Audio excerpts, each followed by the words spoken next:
Narito tayo ngayon upang matunghayan ang nakakakilig, napaka-sweet, at talaga namang sobrang pinaka-inaabangan at nagtitrending na love story ni Kalingap Tata at ni Ate Princess.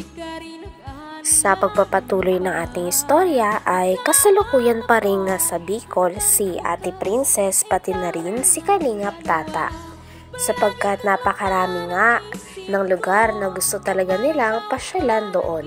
Pero nung araw na yon ay last day na nga nila sa paggala doon sa Bicol dahil kailangan na nilang bumalik dahil magsisimula na muli ang pasukan at kailangan din pumasok ni Ate Princess. Napakarami nilang lugar na pinuntahan doon at kasama na nga ang church at mga parks.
Hello, Princess. Kumusta na? Okay naman po. Okay lang naman po.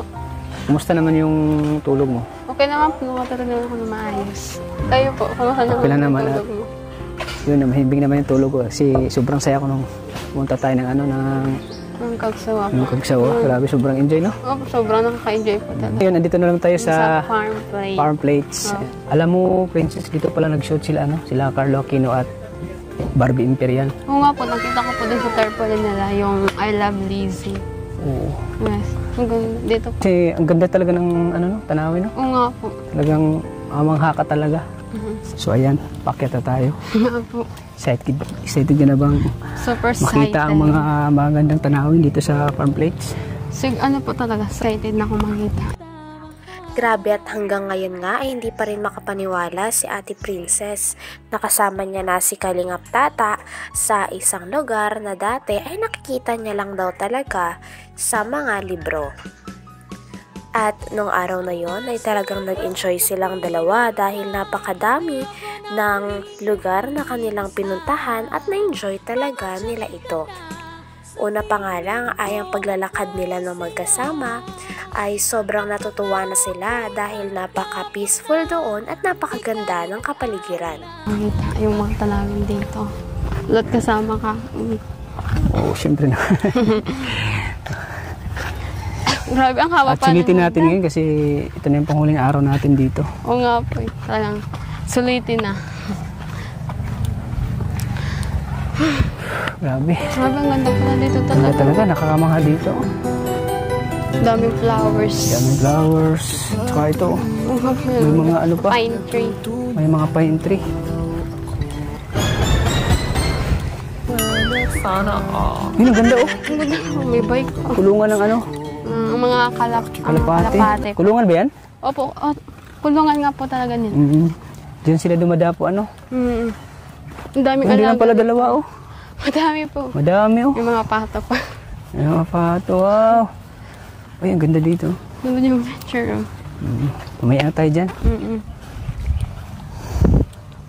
Kapag ikaw ay kapag-asawa o kapag ikaw ay humantong mo na mag-asawa, balak mo ba talagang magpakasal? Yung pakasalan ka?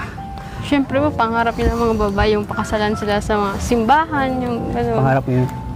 Siyempre po, pangarap ko din po yun. Ito na yung simbahan, no? Yun na nga po, oh. May simbahan pala dito. May simbahan dito. Tagang ready. So malay mo, dito kita dadalhin. Kung tayo talaga yung tinadhana ng panahon, di ba? Panahon, oo. Ayan, yung chapel. Marami chapel pa Ganda dito. pala. Dito sa loob. Ganda nga po. Pasok muna tayo sa loob. Nga po.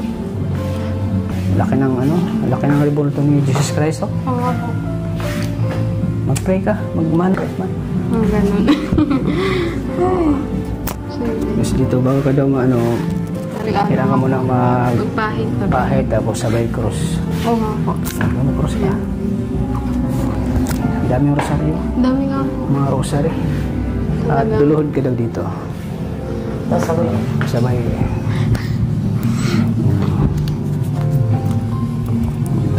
Sabay mag-pray, konti.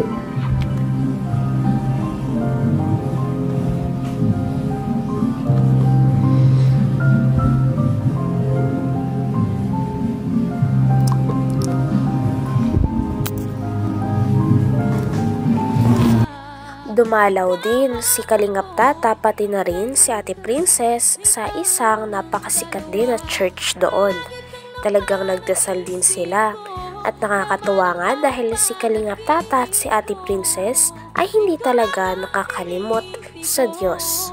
Kahit nasaan nga sila ay talagang priority nila ang pagdadasal pati na rin ang paniniwala sa Panginoon.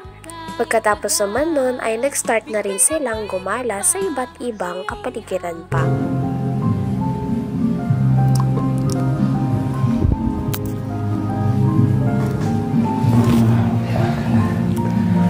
Bago tayo nagdasal na tayo at nagmahal tayo sa kanila at magpaalam na naman tayo.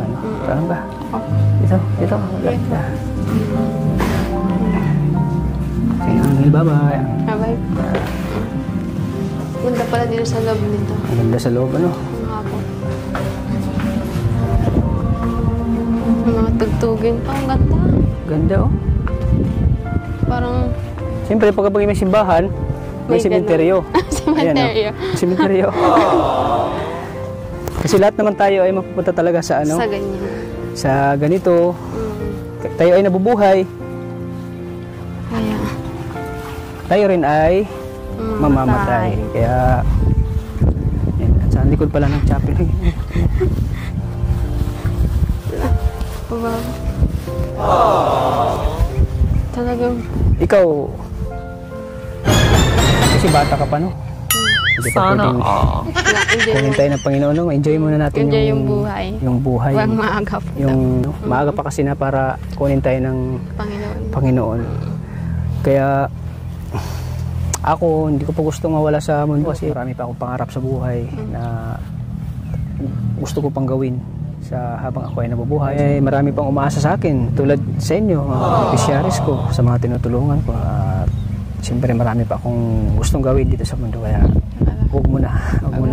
Enjoy mo muna natin. Ikaw, ano? Siyempre ako din pa nabubuhay. Talagang in-enjoy ko yung buhay. In-enjoy ko yung kasama sila mama. Talaga. Kaya abang bata pa in-enjoy ko yung buhay kasi marami pa akong mga pangarap para sa kanila na gusto ko to pa rin. Pag nakapagtapos na ako ng pag-aaral, yun. Tayong dinadalangin sa Panginoon.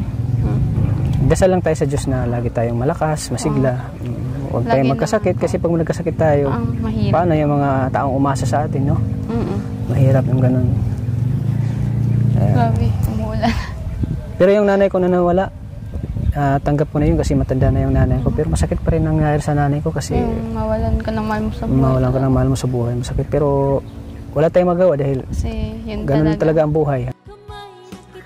Hanggang dito na lamang muna ang ating nakakakilig, napaka-sweet, at talaga namang sobrang pinaka-inaabangan at nagtitrending na love story ni Kalingap Tata at ni Ate Princess. Maraming salamat sa inyong panonood. Hanggang sa muli. Bye!